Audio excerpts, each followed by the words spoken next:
Review for the Eastwood XL9300.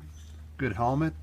Features it's got sensitivity, it's got a delay, it's got a switch where you can go from 13 to 9 or 5 to 9, and over here is your settings for all those.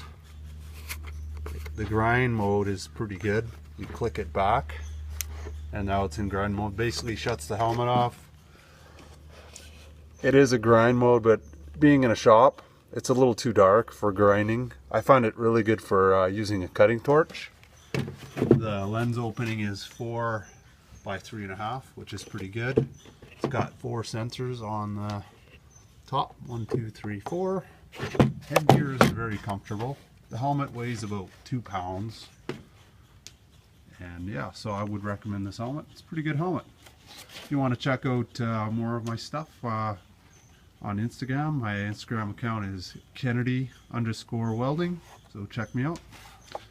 And hopefully this review has helped. I have not found much on YouTube for this helmet, so I would recommend it. So if you're looking for a more affordable helmet, it's been a pretty good helmet. The only problem I have had it when I'm doing flux core overhead, it tends to get very warm and it won't shut off once it's warm. Then when you have to let it cool down. So other than that, it's been a pretty good helmet. So check me out on Kennedy_welding. All right, hopefully this review has helped.